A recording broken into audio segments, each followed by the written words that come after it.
The gun pressed cold against Martha Hadley's temple was the least terrifying thing in the room. What truly stopped her heart was the piece of paper crumpled in Randall Colt's fist, the one he'd snatched from her traveling bag before she could reach it, the one that bore her name and the name of the man she'd traveled 400 miles to marry. A man she'd never met. A man who, according to Randall Colt, had been dead for 3 weeks. "You think you're clever, don't you?"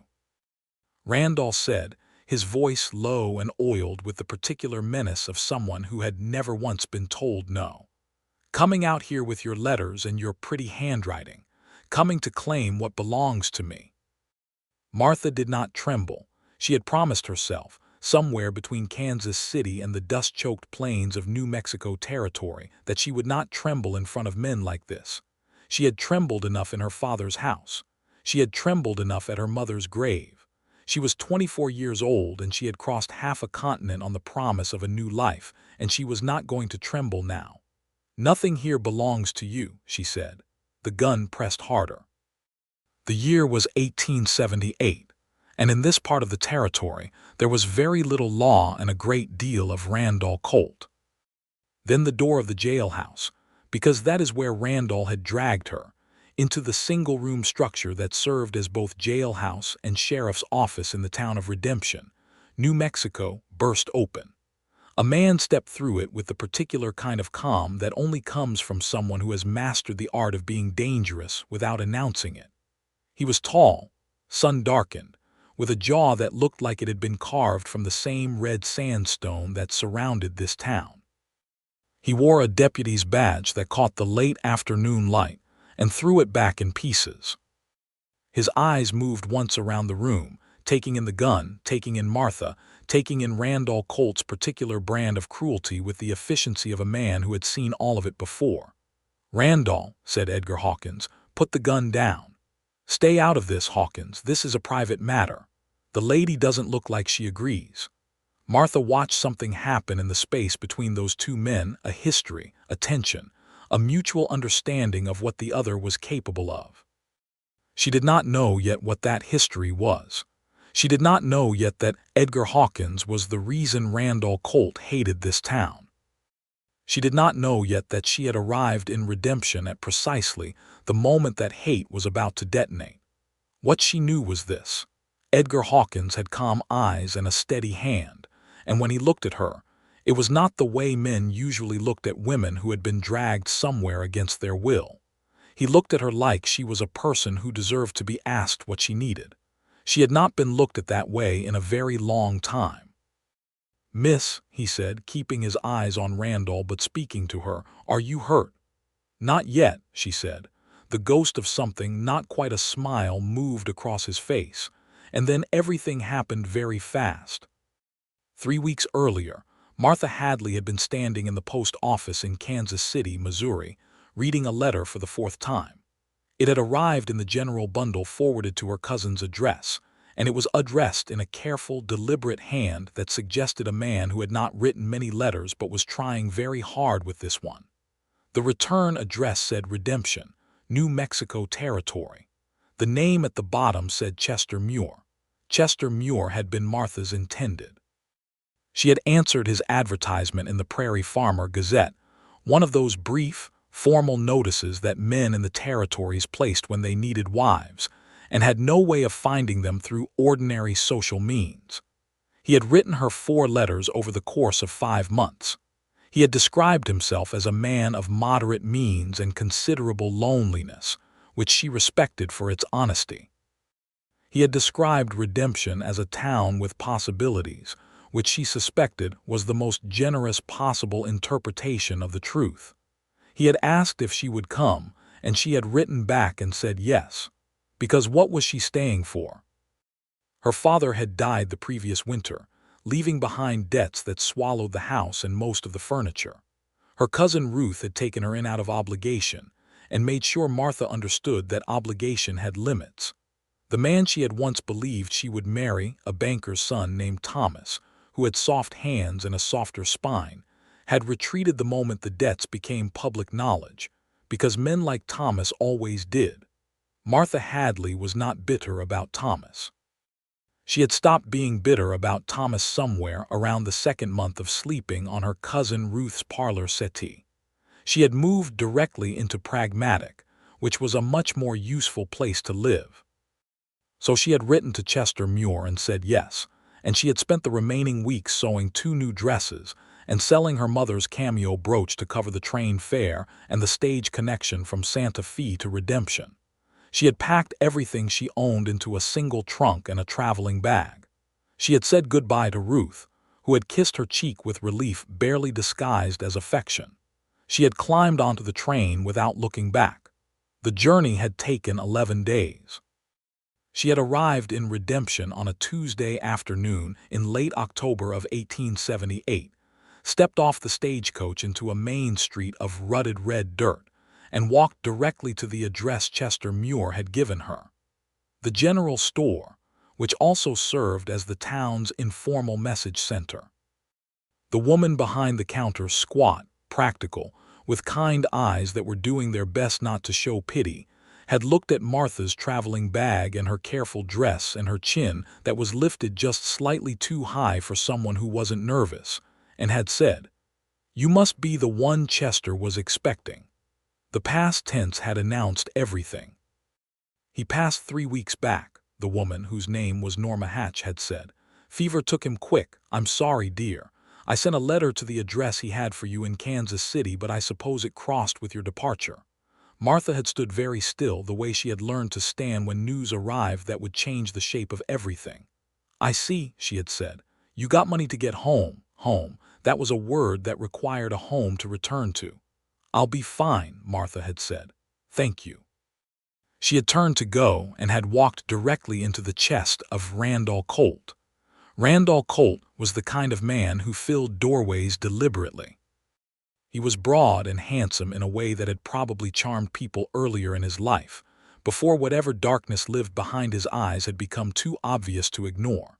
He was, Norma Hatch would later tell Martha, the largest landowner in the valley, a man who had accumulated his holdings through a series of transactions that were technically legal and practically robbery. He had looked at Martha the way he looked at anything he thought might be acquired. "You're Chester's woman," he said. It was not a question. "I was engaged to Chester Muir, yes," she said carefully. "He owed me money, considerable money." He had smiled, which did not improve him. "The property reverts to me." "Which means you're standing in my town with nowhere to go." "The town doesn't belong to you." "Most of it does." He'd glanced at Norma with something that was a warning dressed as a smile. "Norma knows how things work around here, don't you, Norma?" Norma had found something urgent to do behind the counter. That was when Martha had felt the first genuine fear, not of Randall Colt specifically, but of the shape of what she was walking into. A town where one man's power had silenced a woman who had kind eyes. A town where she had no resources, no connections, no one who owed her anything. But also, as it turned out, a town with a deputy sheriff named Edgar Hawkins. She had not met Edgar that first afternoon. Randall had let her go with a smile that promised he would be back, and she had gone to the only boarding house in Redemption, run by a widow named Mrs. Felicidad Reyes, a Mexican woman of about 50 with an iron dignity and an absolute refusal to be intimidated by anyone, which Martha would come to appreciate enormously, and taken a room that cost 40 cents a night. She had sat on the edge of the narrow bed and done the arithmetic of her situation. She had enough money for 2 weeks, maybe 3 if she was careful. She had a good hand and a clear mind and had kept her father's accounts for 5 years, which was more practical experience than most men in these territories would acknowledge a woman could have. She had no intention of being acquired by Randall Colt or anyone else. What she needed was a plan. What she got the following morning was Edgar Hawkins. She was walking from Mrs. Reyes's boarding house to the general store. She had decided that Norma Hatch, despite her fear of Randall, was the best source of information about the town and its possibilities, when a horse nearly ran her down. She stepped back, the horse shied, and its rider, who had clearly not been watching where he was going, nearly unseated himself before hauling the animal to a stop.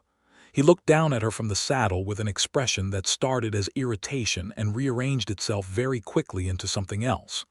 "I am sorry," he said, and climbed down from the horse with a speed that suggested genuine concern. "Are you all right? Did Cinder get you?" "Cinder." She looked at the horse, a dusty gray mare with intelligent eyes. "The horse. She didn't step on you." "She did not." Martha brushed dust from her sleeve. "Though it was closer than I would have preferred." Took off his hat and she saw the deputy's badge for the first time. She saw his face clearly too, the dark hair going gray at the temples, which put him somewhere around 35, she thought. The steady brown eyes, the particular careful attention of his expression, as though he was doing the courtesy of actually seeing her. "You're the woman who came for Chester Muir," he said. "I'm not certain I appreciate being primarily defined by my relationship to a dead man," she said.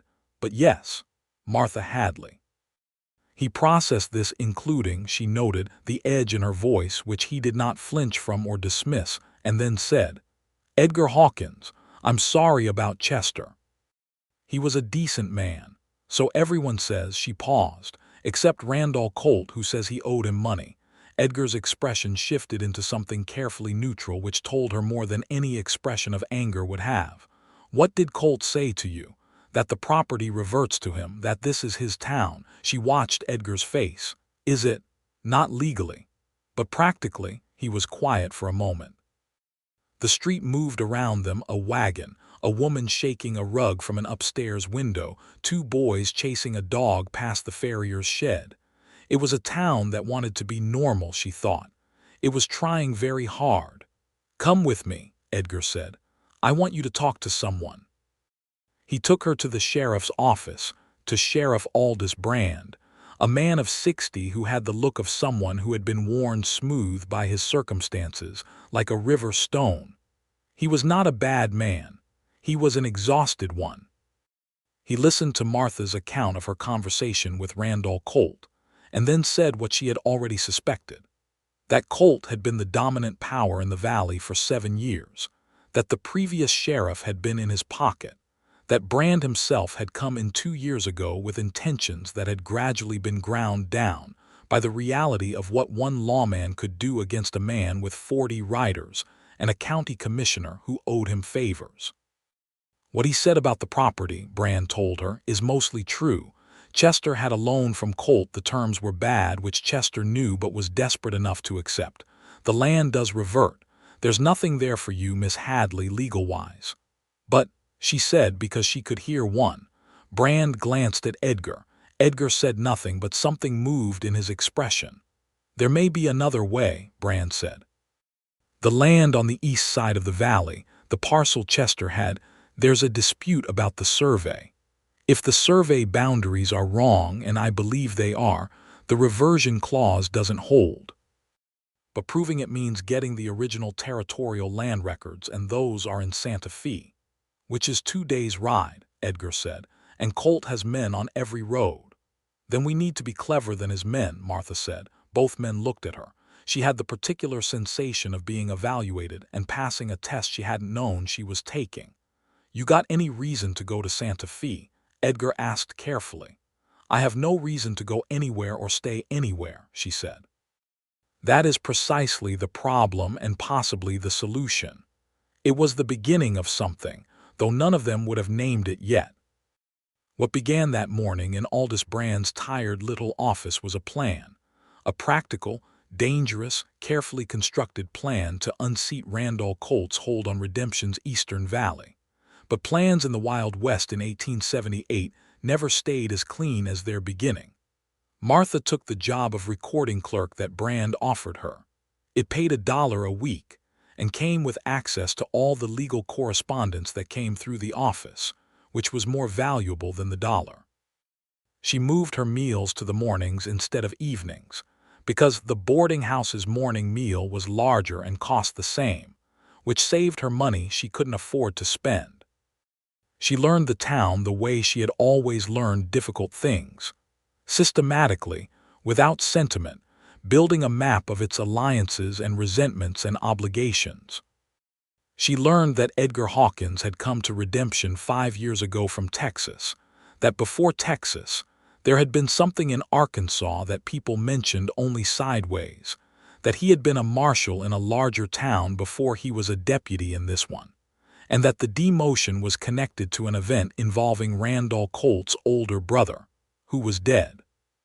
She did not learn the details of that event for some time, because people in redemption had a habit of stopping their sentences halfway through when they realized they were talking about Edgar Hawkins and his history.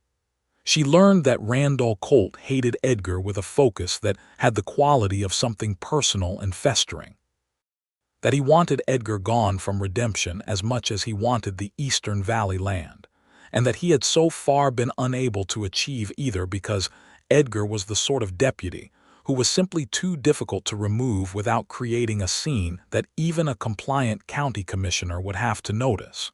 She learned from Mrs. Ray's over a cup of strong coffee on the third night that Edgar had once been engaged himself to a woman named Clara who had died of cholera 4 years ago. Mrs. Ray's told this with the careful delicacy of someone who wanted Martha to understand the whole person and not just the badge. "He is not a man who lets himself want things easily," Mrs. Ray's said. "He was not like that before, I think, but grief makes people careful." Martha looked into her coffee. She knew something about grief making people careful. "I'm not here for a husband," she said. "I came for one, and the situation resolved itself in the worst possible way. I am here to understand whether I have any grounds to stay." "And do you?" She thought about the survey dispute. She thought about the land records in Santa Fe. She thought about the feeling she'd had that morning when Edgar Hawkins had said, "Come with me," and she had gone without knowing why she trusted him. "I don't know yet," she said honestly. The survey dispute was not her primary focus in those first 2 weeks. Her primary focus was surviving redemption, proving to the town that she was not a transient problem to be managed until she left, but a person who was staying. She helped Norma Hatch reorganize the general store's account books, which had deteriorated to the point where Norma was losing track of credit extended and payments received. She sat with Mrs. Ray's youngest lodger, a boy of 10 named Pablo whose mother did laundry across the valley, and helped him practice reading from the one Bible that served as the boarding house's library. She was not performing goodness for an audience. She simply could not be still when there was work to be done, and there was always work to be done. It was a quality she had had since childhood. Her mother had called it industriousness. Her father, in his darker moods, had called it an inability to rest. Martha had come to understand it as the thing that kept her from disappearing into her own problems. Edgar Hawkins noticed. She knew he noticed because of the way he watched her, not with the invasive interest of Randall Colt, who watched her with the calculating eye of a man assessing property, but with the quieter attention of someone who was assembling information about a person they found genuinely interesting. He would come into the sheriff's office where she was transcribing correspondence and ask Brand a question and leave, and she would realize afterward that the question had not required him to be in the office at all. On the 9th day, she confronted it directly, because she was Martha Hadley and confronting things directly was what she did. "You keep finding reasons to be where I am," she said, not looking up from the ledger she was copying. "Is there something you want to say?" A pause. She heard him settle into the chair across the desk. "I want to know how you're doing it," he said. "The town, it usually takes people months to get their footing here. You've been here 9 days and Norma Hatch would go to court for you." "I did her account books." "It's more than the account books." She looked up.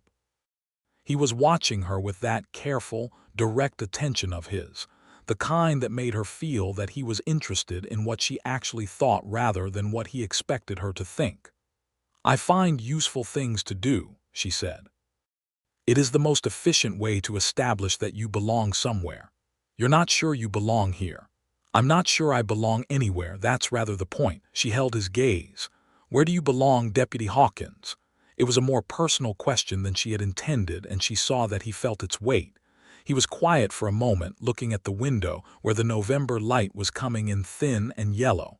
"I'm still working that out," he said finally. It was the most honest thing anyone in Redemption had said to her, and she felt something loosen in her chest that she hadn't known was tight. The trouble with Randall Colt escalated 10 days after her arrival, when he sent 2 of his riders to the sheriff's office with a formal notice of eviction from the Eastern Valley property, not relevant to her, since she had never occupied it, but directed at a family named Garrison who had been farming the adjacent parcel. The Garrisons had an oral agreement with Chester Muir that allowed them to use a portion of his land for their cattle in exchange for help with his harvest. Colt was voiding the agreement along with everything else. Martha was in the office when the notice arrived and read it over Brand's shoulder before he could stop her. She thought for a moment. "The oral agreement is not enforceable," she said, "but if Chester documented it in his personal correspondence, and if that correspondence can be recovered, it creates a prior claim on the adjacent water rights that complicates Colt's eviction." Brand stared at her. Edgar, who had been leaning against the wall, stood up straighter. "Chester's correspondence would be in his house," Edgar said, "which Colt's men are now occupying." "Not all of it," Norma Hatch said from the doorway, where she had apparently been listening without any of them noticing. She had the comfortable invisibility of a woman who had been underestimated in a small town for decades. "Chester used to leave letters with me for safekeeping. He didn't trust Colt not to search his place." They all looked at her. "I've had them for 2 years," Norma said calmly. "I was waiting for a moment when they'd do some good." This was the moment when Martha understood that Redemption's resistance to Randall Colt was not absent. It had simply been waiting for something to organize around. People do not surrender to bullies because they want to. They surrender because the cost of resistance alone is too high. But costs divide when people stand together. Over the following week, she organized it. Not because anyone asked her to. Brand was grateful but passive.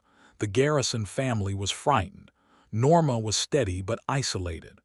Martha simply began pulling the threads together with the same systematic attention she applied to everything else. She made lists. She identified who had grievances against Colt, who had evidence of his manipulations, who was willing to speak. Edgar watched this process with an expression she was beginning to read. It was the face of a man who kept being surprised in a direction he hadn't expected. "You're building a case," he said one evening when they were alone in the office, the lamp burning low between them. "Someone has to." She paused over a document. "You've been wanting to do this for 5 years and you've been too careful. Being careful kept me alive. Being careful also let Colt get stronger every year." A silence. She looked up and found him watching her with something that went deeper than surprise, something that had a different quality entirely, a kind of raw recognition, as though she had named a thing he had not given himself permission to name. "That's fair," he said quietly. "I'm not saying it as a criticism." She set down the pen. "I'm saying it because I think you've been alone in this for a long time, and being alone makes you cautious in ways that stop being useful after a while." He was quiet for a long moment. The lamp flame moved between them. "You are the most direct woman I have ever met," he said. "I have found that being indirect wastes time that I don't have." "How do you know how much time you have?" The question was more personal than the answer she'd expected. She met his eyes. "I know that I have already wasted time," she said. "I came across 400 miles on the promise of a life, and the life wasn't here. That's the second time something like that has happened to me. I'm not willing to wait around politely for a third." He absorbed this. "What was the first time?" She hesitated because she did not speak of Thomas as a rule, but there was something about Edgar Hawkins's attention, its steadiness, its lack of judgment that made her want to answer honestly. "A man in Kansas City," she said. "When my father's debts came out, he found he had an appointment he'd forgotten. Men have a gift for that." "That's not all men," Edgar said. "No," she agreed. "But it's enough of them that I stopped assuming the distinction without evidence." "That's reasonable," he said. Then, after a pause that held something she couldn't quite name, "For what it's worth, I would not forget my appointment." She looked at him steadily. "I'm beginning to believe that," she said. And she was. The plan to retrieve the land records from Santa Fe crystallized in the third week of November, when Norma's letters proved sufficient to complicate Colt's eviction of the Garrisons, but not sufficient to invalidate his claim on Chester's land. They needed the original survey documents, the ones that would show whether the boundary markers had been moved, as Brand suspected, in the years after the original filing. It was Edgar who proposed going. It was Martha who said she was going with him. "It's not safe," he said. "Colt's men watch the roads. Then we go away, they don't watch. There isn't one." "There is if you know the Pecos River route," said a voice from the doorway. It was Felipe Montoya, one of the men who worked the forge at the edge of town, a broad, quiet man of about 45 whose family had been in the valley since before New Mexico was American territory. He had been coming and going from the office for a week, part of the quiet coalition Martha had assembled. "My cousin's family has a ranch on the river. We can go through their land and come out south of the main road." Edgar looked at Martha. Martha looked at Edgar. "How many days?" she asked Felipe. 4 to Santa Fe, 4 back, maybe 5 if the weather turns." She thought about her money. She thought about the Garrison family, who were still technically in their home, but would not be for long without the legal documentation to support their claim. She thought about the 37 people in Redemption who had told her, in various ways and various degrees of courage, that Colt's hold on the town was wrong. "All right," she said. "We go Wednesday." She and Edgar left before dawn on Wednesday, with Felipe and his son Tomás, who was 19, solid, and handled a horse like he'd been born on one, as guides. They took the Pecos route, winding through terrain that was brutally beautiful, all red cliffs and silver sage, and the cold river cutting through the bottom of the canyon like a rumor of somewhere gentler. The first day of riding was largely silent. Martha was a competent horsewoman. She had ridden since childhood, but the terrain was harder than anything she was accustomed to, and she spent much of the day focused on the path and the horse. Edgar rode slightly ahead and slightly behind by turns, which she realized was a deliberate pattern, keeping a position where he could see both the trail ahead and her position. It was protective without being smothering, and she cataloged it as another piece of evidence for the case she was quietly building. On the first evening, they made camp in a sheltered hollow by the river, and Felipe and Tomás took the first watch while Edgar built the fire with an economy of motion that suggested someone who had done it hundreds of times. Martha unpacked the food Mrs. Reyes had pressed on her: dried beef, pan bread, dried apricots, and they ate in a quiet that was comfortable rather than awkward. "Tell me about Arkansas," she said. He was quiet for long enough that she thought he wasn't going to answer. "What do you know about it?" he asked finally. "Nothing specific." "That people stop their sentences when they get to it." He poked at the fire. The river moved past them in the dark, making its continuous cold sound. "I was a marshal in a town called Fayetteville. Colt's brother Neville, he ran a protection operation, not unlike what Randall does but less careful about it. Neville killed a man for defaulting on a loan. I arrested him." He paused. "The trial went wrong. Witnesses changed their stories. Neville walked. He came after me that night. There was a fight." A longer pause. "He didn't survive it." Martha said nothing, waiting. "It was self-defense," Edgar said. "The evidence was clear. But Randall had money and connections, and I was no longer welcome in Fayetteville. I came west. Redemption was the first place that offered me something." He looked up at her across the fire. "Not much, but something. And you stayed even though Randall followed his hatred here." "I stayed because leaving felt like losing something else." He looked back at the fire. "I have lost enough things." Martha thought about Clara. She thought about Edgar Hawkins carrying 5 years of loss and still getting up every morning and putting on the deputy's badge, and being the steadiest person in a town that needed steadiness desperately. "I think," she said carefully, "that you have a habit of punishing yourself by minimizing what you deserve." He looked at her sharply. "You could have been a sheriff in a larger town," she continued. "You chose to be a deputy in a failing one. You tell yourself it was because of circumstances, but I think some part of you decided that this amount of life was what you'd earned. The fire cracked between them. You've known me 3 weeks, he said. His voice was not angry. It was careful in the way of someone stepping around something that might hurt. Yes, she said, but I'm a quick study. He was quiet for a long moment.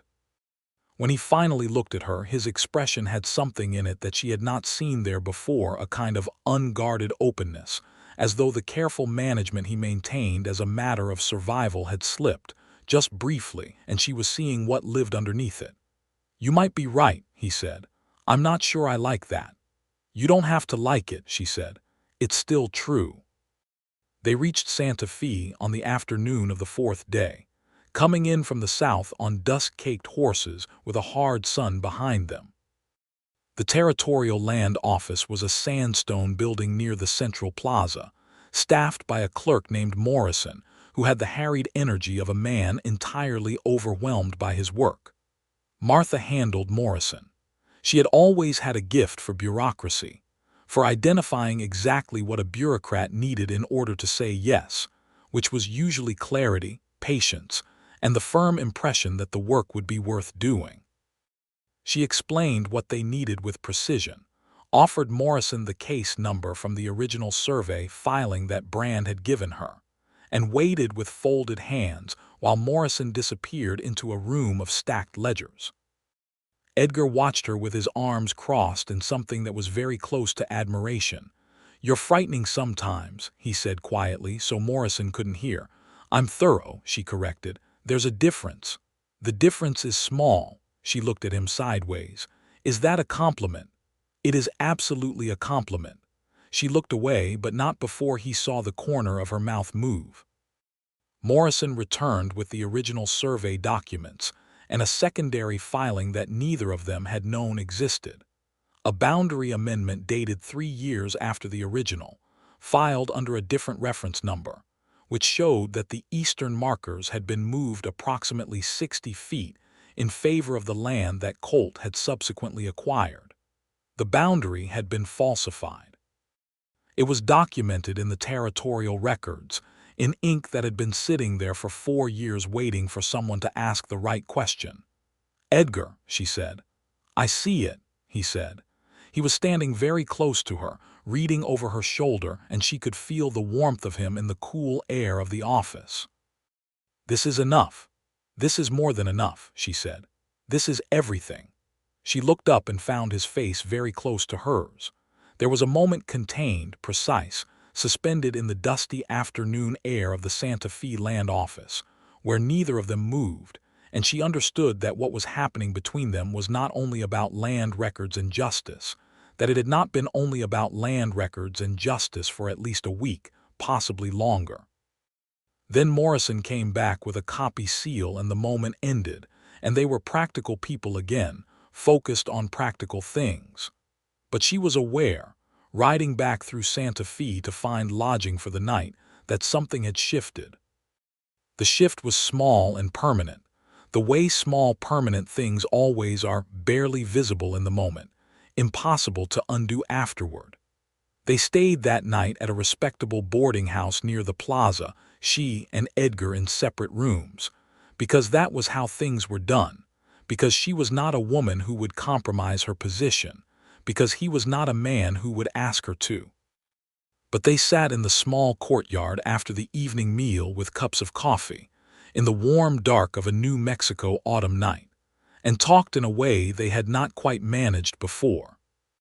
She told him about her mother, who had died when Martha was 16, and how her father had retreated so far into grief that Martha had essentially been running the household from that age onward.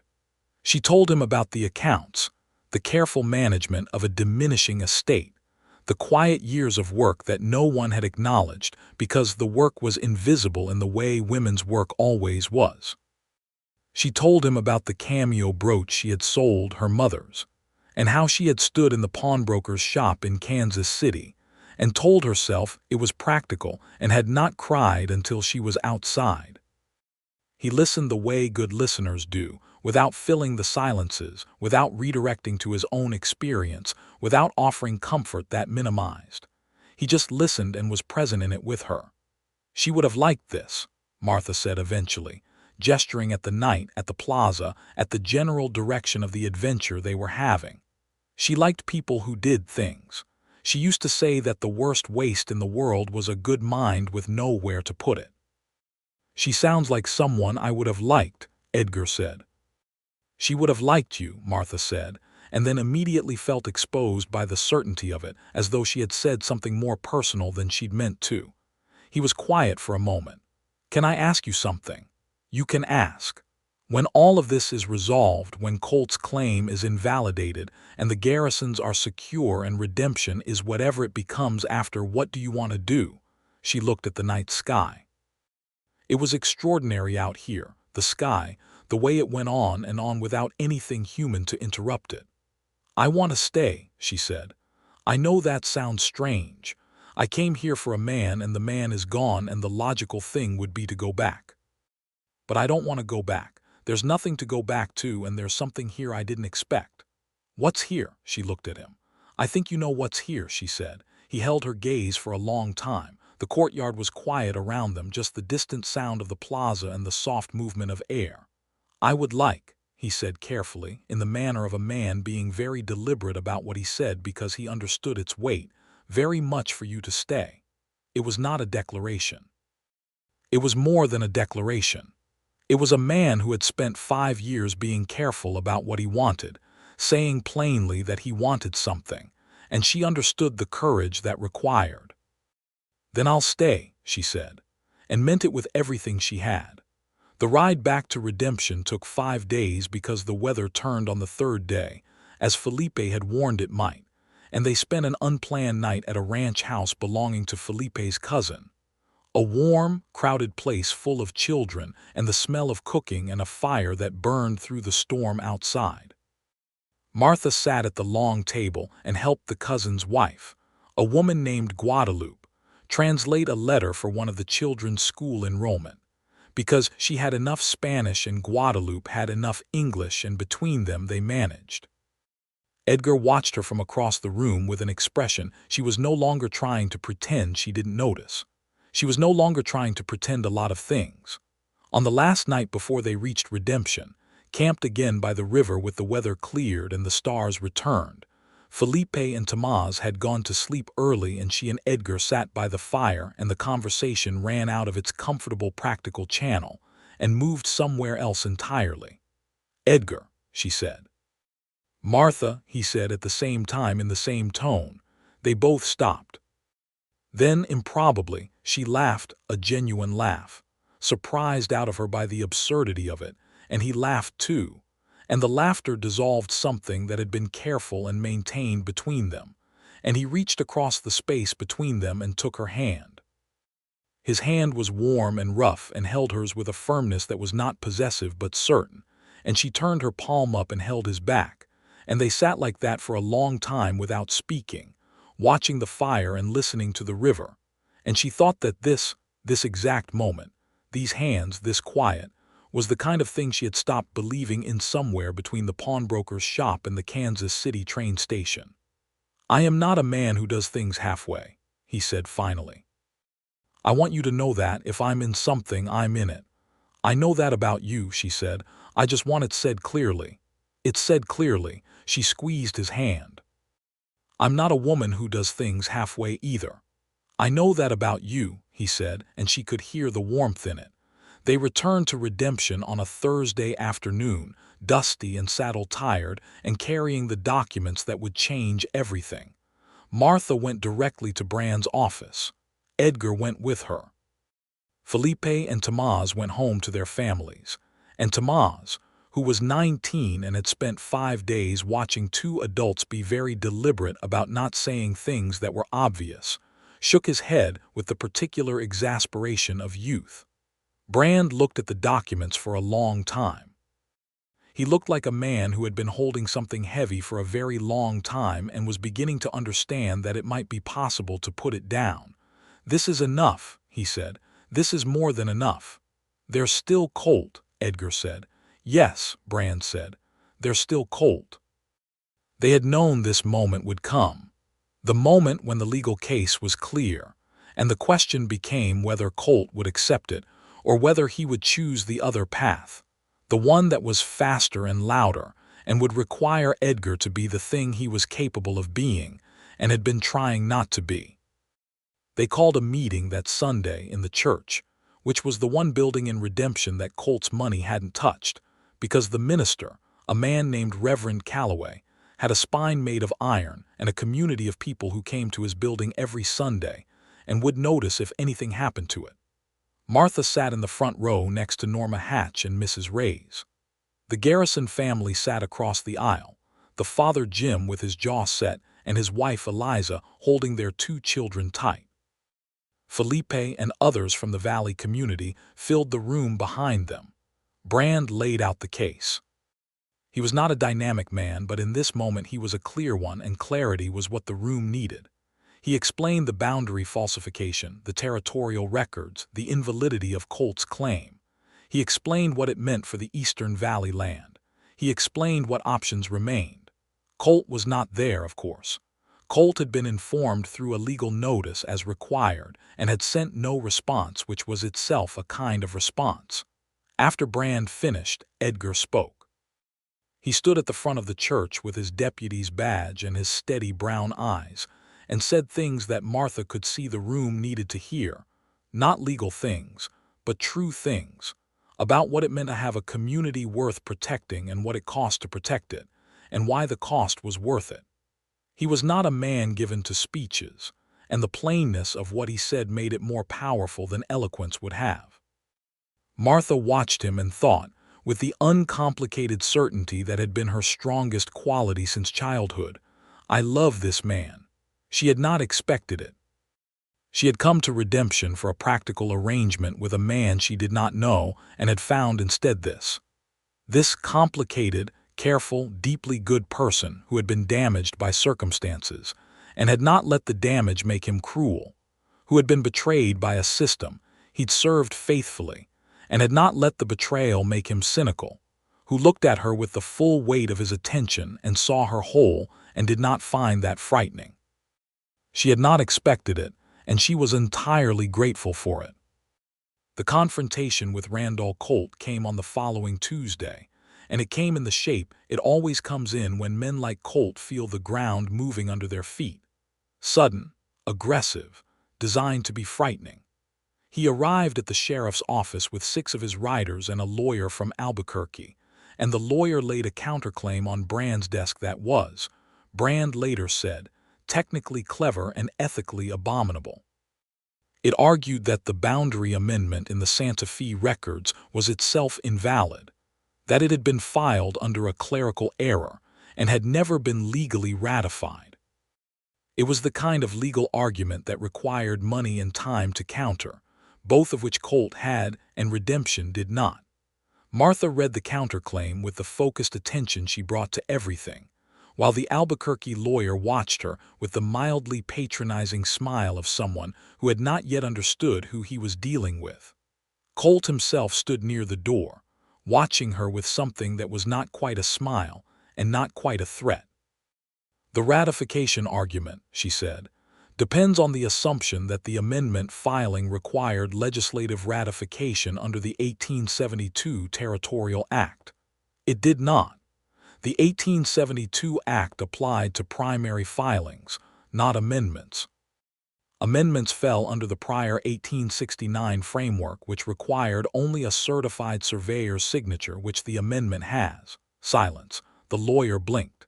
"The precedent for this distinction," she continued, "is in the Morrison decision, which was a territorial court case in 1875. I would be happy to request the records from Santa Fe if you'd like to review them." She put the counterclaim back on Brand's desk and looked at Colt. "You're done," she said. Quietly, without drama, just the plain truth stated. Colt's expression did something complicated. She could see the calculation happening, the assessment of whether there was another angle, another lever, another threat that would produce a different outcome.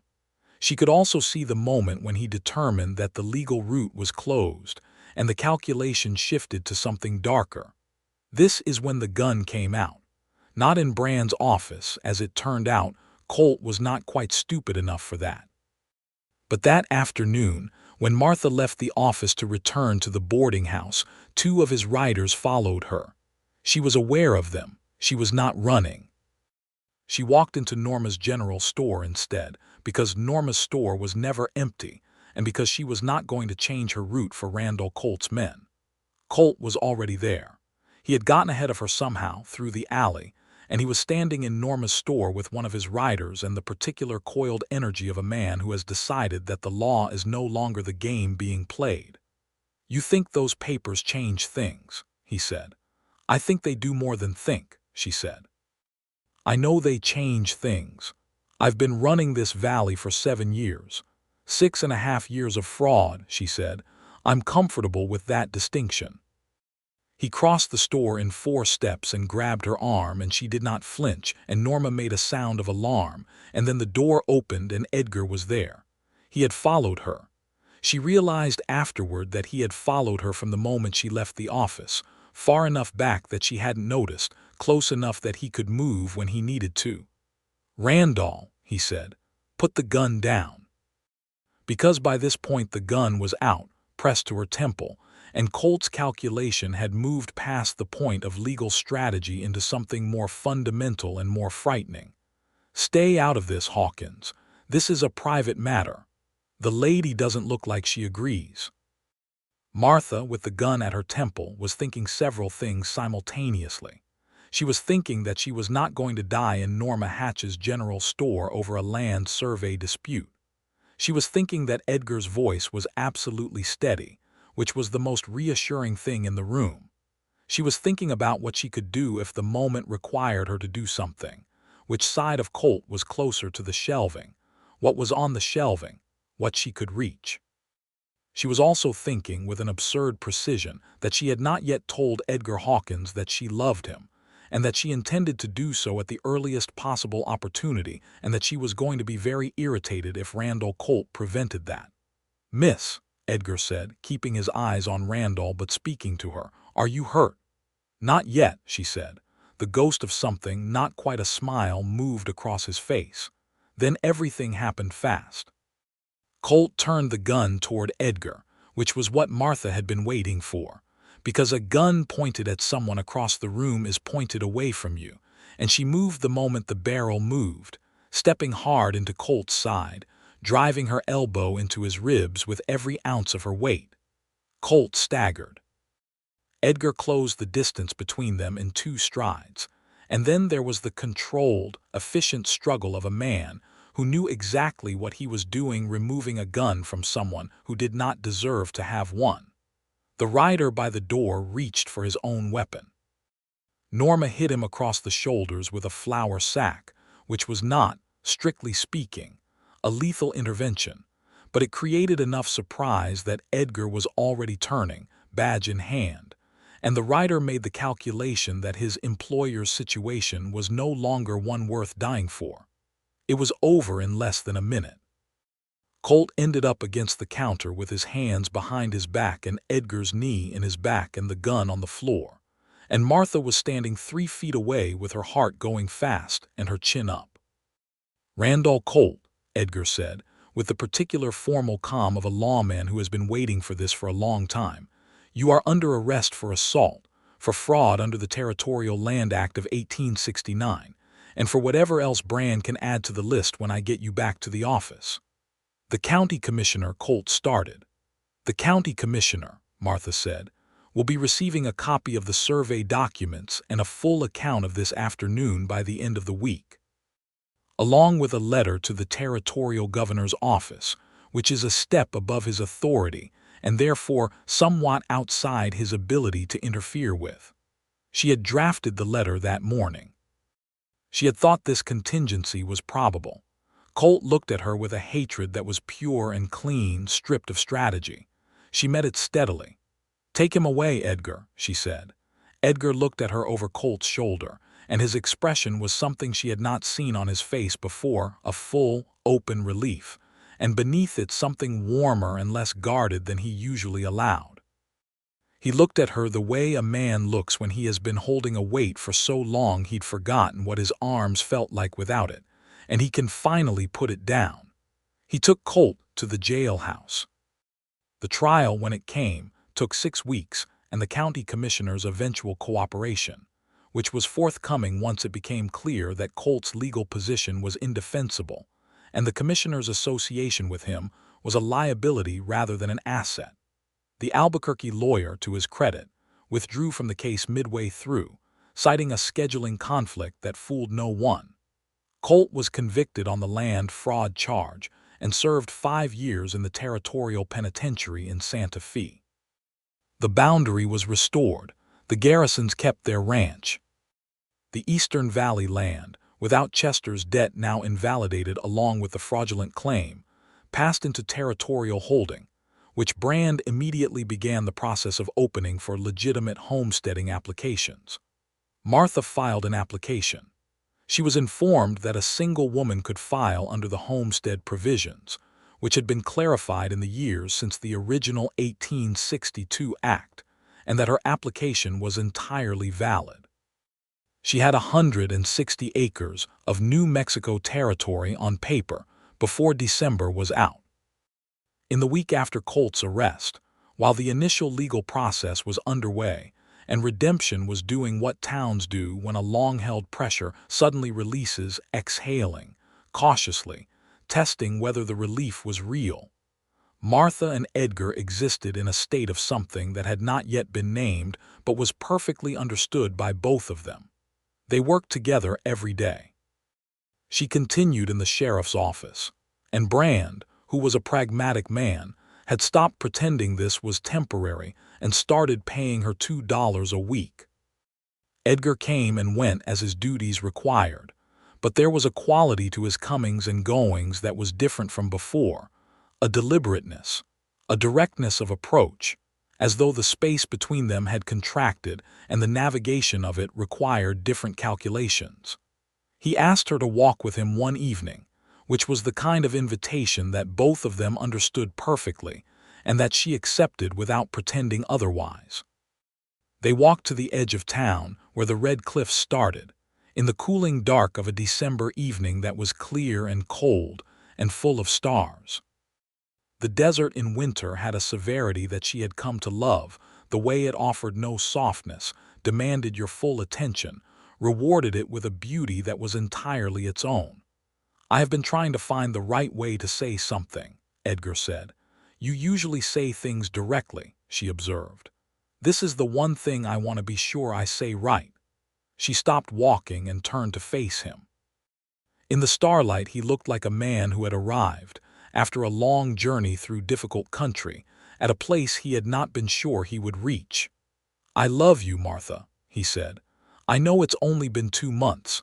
I know you came here under entirely different circumstances. I know this is not what either of us expected, but I am not a man who does things halfway, and I am not a man who lets something true go unsaid because the timing is complicated." She looked at him for a long moment, with all of the attention and care she brought to everything, examining it, testing it against what she knew, what she felt, what she understood about herself and about him. "I love you, Edgar," she said. "I have known it since Santa Fe. I was waiting to see if you would say it first, because I thought perhaps you needed to." Something crossed his face that was enormous and simple at once, relief and joy, and the particular expression of a man who has been given something he was afraid to want. "You knew since Santa Fe," he said. "In the land office, when you were standing close behind me and I could feel the warmth of you." She paused. It seemed like an inconvenient moment to mention it. He laughed, the full laugh she had heard from him only a handful of times, the one that went all the way through him and made him entirely himself. Then he stepped forward and kissed her, and it was the way she had imagined it, if she was being honest with herself, which she always was, careful and certain and warm, and she kissed him back with everything she had, because she had spent too long being cautious about things that deserved full commitment. When they separated, he kept her face in his hands, looking at her with an expression that she was going to spend a long time learning all the variations of. "I don't want a long engagement," he said. "Neither do I," she said. "I came out here to get married. I intend to follow through on that eventually." "Eventually," he said. "Spring," she said. "When the ground is something other than frozen rock." "Spring," he agreed. He asked her properly, on Christmas Day, with a ring that had belonged to his mother, a simple band of gold that had survived the years and the miles and everything that had happened in between. He went down on one knee in Mrs. Ray's parlor, where the whole boarding house had gathered for Christmas dinner, which meant that Mrs. Ray's and Pablo and the two other lodgers were all witnesses, and Mrs. Ray's made a sound that was somewhere between a sob and a shout. Martha said yes before he had finished asking, which made him laugh and made Mrs. Ray's cry in earnest. They were married in March of 1879, in the same church where Brand had laid out the case against Colt 4 months earlier. Reverend Calloway performed the ceremony with the particular satisfaction of a man who has watched a town transform and gets to mark the transformation with something good. Norma Hatch organized the reception with ruthless efficiency. The Garrison family brought an entire roasted pig. Felipe Montoya and his family brought tamales and music, and the celebration went on until long after midnight. Martha wore the white dress she had sewn in Kansas City, the one she had made for a different life, and found that it fit this life better than it would have fit the other one.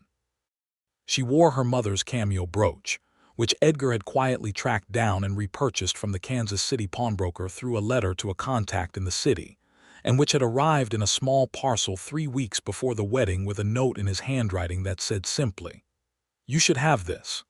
She had cried, which she did not do easily, and he had let her, which he did without discomfort, because he was a man who understood that grief and love are not separate things. They moved into the homestead property in late spring, when the house Edgar had been building with Felipe's help and the Garrison family's assistance was ready.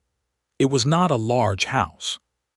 It was solidly made, with windows that faced both east and west so that it caught the morning and evening light, and a porch that she immediately claimed as her workspace in good weather, setting up a small desk there to handle the correspondence and record-keeping she continued to do for Brand's office. Edgar finished the fence on the south side in June. She planted a kitchen garden in the patch of ground he had broken for her in May, difficult ground, rocky, with the determination of desert soil, which she found fitting. Things grew better when they had to fight for it. She was happy in a way she had not understood was available to her, not the mild contentment she had imagined in her practical planning of a life with Chester Muir, but something larger and more specific. Happy in the particular shape of her actual life, the porch desk and the morning coffee Edgar brought her before he rode into town, the way he came back in the evenings with the day's news and told it to her, as though she was the person whose opinion he most wanted on any given subject, which she understood, because he was the same for her. Happy in the way he laughed when she said something cutting, because he appreciated the edge without being threatened by it. Happy in the way she could be fully herself, industrious, direct, difficult in the ways she had always been told were too much, and have it be received as something good rather than something to be managed. She told him this one evening on the porch, in the yellow light of a summer dusk, not because she needed to explain it but because she wanted him to know it was true. He listened with his serious attention and then said, "You are not too much, Martha. You have always been exactly right." It was the simplest thing. It rearranged everything. Aldous Brand retired in the autumn of 1879, citing his knees and his age and the general satisfaction of having seen things end correctly. The county commissioners, newly chastened by the investigation into their relationship with Colt, appointed Edgar as sheriff of redemption, a full appointment with a salary that reflected the actual responsibility rather than the diminished version he'd been living on. Edgar accepted it as he accepted most things, without fanfare, with complete intention. Martha continued her work at the office, and the county commissioners, after some deliberation that she could have predicted to the word, recognized her role formally as clerk of records, which came with its own small salary and the satisfaction of official acknowledgement. Norma Hatch, at the celebration they held for the appointments, pressed a glass of rye whiskey into Martha's hand and said, "I told you the day you arrived that you were trouble for someone. I just wasn't sure who." "I believe you said no such thing," Martha said. "I thought it very clearly," Norma said, "which amounts to the same thing at my age." By the time winter came around again, Martha knew she was expecting a child. She told Edgar on a quiet evening in December, almost exactly a year after he had said "I love you" to her at the edge of the cliffs. She told him plainly because she always told him things plainly, and she watched him go very still for a moment and then come to her with an expression that made her chest ache with the fullness of it. "Are you well?" he asked first. "Entirely well," she said. "Good," he said, and then his voice was not quite steady. "I did not know I wanted this as much as I apparently do." "We are very good at wanting things we didn't know we wanted," she said. He held her for a long time. In the warm kitchen of the house he had built with his hands on the land that she had won with her mind, in the town that had become theirs in ways that neither of them had planned and both of them had chosen. Their son was born in July of 1880, on a hot afternoon when the whole of the New Mexico sky was white with heat. Mrs. Reyes attended, because she had declared herself indispensable in this capacity, and no one had argued with her. Edgar was in the house for the whole of it, something that was remarked upon by the town, with the predictable mixture of admiration and bafflement that unconventional choices always produce, and Martha, who had thought at several points during those hours that she understood pain, and had revised her understanding considerably, was grateful for him in a way that went beyond words. They named the boy Thomas James Hawkins Thomas for no one in particular, a name that had been in the back of her mind for reasons she chose not to examine too closely. James for Edgar's father, who had died before Edgar reached redemption, and who Edgar spoke of with the uncomplicated love of someone who had been raised well.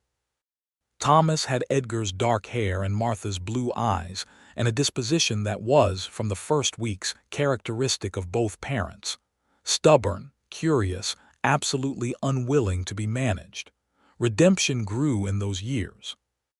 The Eastern Valley land, properly surveyed and legally homesteaded, drew families who built the kind of community that the town had been trying to be for a decade. A proper school opened in 1881, with a schoolteacher from Ohio named Miss Grant, who was 22 and terrifyingly competent, and became Martha's close friend within the first month of her arrival. A doctor arrived the following year, a young man fresh from medical school in the East, who had heard that New Mexico territory was underserved, which was an extraordinary understatement. Pablo, Mrs. Reyes's young lodger, grew into a young man of 15 who was quiet and brilliant, and had read every book that passed through Martha's house by the time he was 12. Martha wrote the letter that secured him a place in the territorial school in Santa Fe, and she and Edgar and Mrs. Reyes stood on the platform when he boarded the stage, and Mrs. Reyes cried and pretended she was not crying, and everyone was very tactful about it. Colt served his time in the penitentiary and was released in 1883. He did not return to redemption. Martha had made certain, through correspondence with the territorial authorities, that the conditions of his release included a prohibition on returning to the valley, which was not precisely standard, but was justified on the grounds of documented ongoing threat, and which the authorities accepted because Martha's correspondence was thorough and left no room for the alternative conclusion. She told Edgar the day the confirmation came through, and he read the letter and was quiet for a moment. "You've been tracking that," he said. "For 2 years," she said. "Yes. You didn't tell me. I didn't want you to spend 2 years thinking about Randall Colt." He looked at her with the expression she had catalogued so many times by now, the one that was full and direct and slightly undone by what she did still after years of her doing it. "Martha," he said. "What?" "I love you enormously," he said. "I know," she said. The feeling is entirely mutual. Their second child was a girl, born in 1884, who they named Alina, after no one, because they both agreed she was herself from the moment she arrived, and she deserved a name that belonged to no one before her. Alina had Martha's chin and Edgar's steadiness and was walking and had opinions about everything by the time she was 11 months old, which surprised no one who had met her parents. Thomas, who was 4 when his sister arrived, regarded her for several days with the careful assessment of someone who was not certain about this development. Then Alina grabbed his finger with her whole fist and held on, and something in his face resolved, and he was from that moment entirely devoted to her in the bossy, protective way of older siblings everywhere.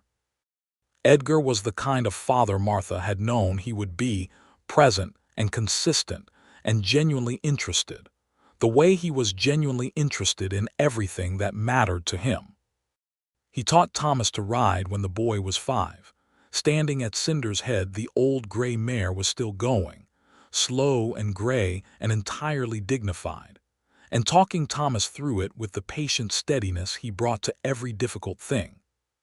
He read to Alina every evening from the chair by the fire, her curled against his chest, her dark eyes wide and following, and Martha would come in from the porch desk and stand in the doorway for a moment before announcing herself, watching them, holding the warmth of it like something precious. The 5th anniversary of their wedding, March of 1884, Edgar arranged a dinner that he cooked himself, which was a significant undertaking, because his domestic range was limited, a fact he acknowledged cheerfully. He had clearly consulted Mrs. Ray's because the results were better than they might otherwise have been. He set the table properly, with the good dishes they rarely used, and lit candles, and put wildflowers in a jar that Alina had found by the creek. After dinner, when the children were asleep and the candles were burning down and the night was cold outside the warm windows, he produced a bottle of very good brandy that he had been saving for something and poured 2 glasses. 5 years, he said. 5 years, she agreed. I keep thinking, he said, about how many different ways this could have gone, all the ways it nearly didn't happen. But it did happen, she said, because you came to redemption looking for a completely different life and somehow this one was here instead. This one is better, she said simply, by every possible measure. He raised his glass. To improbable things, he said. To improbable things, she said, and touched her glass to his. They sat together in the warm kitchen of their house, the house that stood on land that she had fought for, in the town that had become something because enough people had decided that it would, and outside the stars were extraordinary over the desert, just as they always were, just as they always would be. She thought about the version of herself who had stood in a Kansas City post office, reading a letter for the 4th time, calculating the arithmetic of a limited life. She thought about the train platform and the stagecoach, and the moment she had stepped onto a rutted red street in a town called Redemption, and been told the man she'd come to marry was dead. She thought about how that moment had felt like the end of something and had turned out to be the beginning. Edgar, she said. When Thomas is older and Alina, and when things are settled with the office, I want to go to Santa Fe, properly, not on a desperate errand, just to go, to see the plaza, stay somewhere decent, walk around. He looked at her with the warm, direct attention she had loved for 5 years and would love for however many years came next. Yes, he said without hesitation. Let's do that. She leaned across and kissed him, and he kissed her back, and the candles burned down, and outside Redemption was quiet under a sky that went on forever. In the spring of 1885, they went to Santa Fe. All 4 of them, Thomas, who was nearly 5 and had opinions about everything, Alina, who was walking and had decided that the world was full of interesting things to grab, Edgar, who had arranged his first extended absence from the sheriff's office with the help of his new deputy, a young man from Texas who was shaping up to be reliable, and Martha, who had packed their bags and made the arrangements and planned the route with her characteristic thoroughness. They stayed at a proper hotel near the plaza. Thomas was transfixed by the fountain in the plaza courtyard, Elena was transfixed by pigeons. Edgar took Martha to the land office where they had stood together 7 years earlier reading survey documents that changed everything, and they stood in the same room and looked at it. "It looks smaller," she said. "Most important places do," he said, "when you come back." They walked around the plaza and ate at a restaurant and sat in the afternoon sun on a bench and watched their children explore the courtyard with the absolute absorption that small children bring to everything new. "Are you happy?" he asked. He asked it the way he asked things, directly, genuinely wanting the answer. She considered it with the seriousness it deserved. Around her, the plaza moved in its ordinary afternoon way, people coming and going, a horse tied at the rail, a woman selling bread from a basket, the eternal blue sky of New Mexico above everything. "Yes," she said, comprehensively, fully, without qualification. He smiled, the full one, the real one, the one that went all the way to his eyes. "Good," he said. "Me too." Thomas came running back to demand to know if they could have pie. Elena followed, holding her father's hand and Martha's hand in turn, connecting them in a chain that was small and warm and entirely complete. They had pie. They stayed 3 more days. They rode home through country that was beautiful in the early spring light, through the red cliffs and the sage and the long horizons. And redemption came into view in the late afternoon of the last day, and Martha looked at it and felt what she had always felt in the years since she'd come here. The particular warmth of a place that is yours because you chose it, and it chose you back. Edgar rode beside her, Thomas on his own small pony ahead of them, Elena in the saddle before her mother, and the town was waiting in the dusk, and the lanterns were coming on in the windows, and everything that had been broken was mended, and everything that had been lost was replaced by something better. And the life that she had built out of the wreckage of the life she'd planned was larger and truer and more fully hers than anything she had imagined from the practicality of a Kansas City parlor settee.